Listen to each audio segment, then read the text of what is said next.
మన తెలంగాణ రాష్ట్రంలో పెద్ద పండుగలంటే ఒకటి బోనాలు, ఇంకొకటి బతుకమ్మ. సరే, బతుకమ్మ పండుగకు ఇంకా బొచ్చడు టైం ఉంది. ఆ ముచ్చట అటెంక చెప్పుకుందాం. కానీ వానాకాలం ముమ్మిర్లు వచ్చే బోనాల పండుగ అంటే తెలంగాణ అంతా పులకరించిపోతుంది.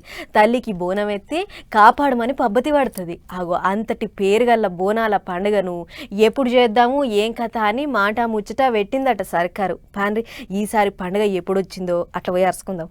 రైట్. రాష్ట్రంలో బోనాల పండుగ ఎప్పటి నుంచి చాలా అవుతుంది, ఏం కథ అనే ముచ్చట్లు చెప్పింది తెలంగాణ సర్కారు.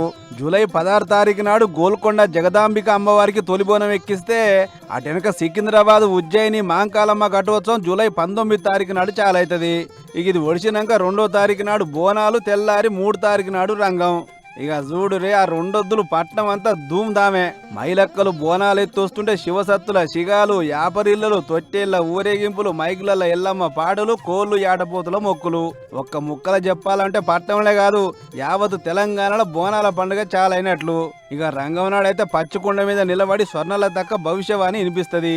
ఈ 7 వానలు ఎట్లుంటాయి, పాడి పంటలు, గొడ్డు గోదా, జనం ఆరోగ్యం, చేయాల్సిన పనులు, చేయకూడని పనులు, సర్కారు పనితనం ఎట్టుంది, ఏం చేయాలి, ఏం చేయొద్దు, గిట్ల శాన ముచ్చట్లే చెప్తుంది. ఇది ఇట్లుంటే లష్కర్ బోనాల పండుగను జోరుదారుగా చేయాలి అని ఆలోచన చేసిందట తెలంగాణ సర్కారు. అందుకోసం ఎంత ఖర్చు అవుతుంది, పోలీసు బందోబస్తు ఏంది, ట్రాఫిక్ డైవర్షన్లు ఎట్లా పెట్టాలి, పార్కింగ్ సౌలభ్యం ఏడ చేయాలి అనే ముచ్చట్లన్నీ గుళ్ళ శాఖ మంత్రితో కూడా మాట ముచ్చట చేస్తారట. అంతేకాదు, మున్పటి కంటే ఈ తాప పండుగ ఇగింత అవ్వలదారు చేయాలి, వెనకకు తగ్గే ముచ్చటే లేదని మంత్రులకు సీఎం సార్ చెప్పిండట. దీంతోని పండుగ నెల ఉందనంగానే సర్కారులు సౌలతుల మీద గట్టి నదరేసిర్రు. మరి ఎట్లెట్లయితుంది, ఏం కథ అనేది ఇక చూసుకుంటూ పోవాలి.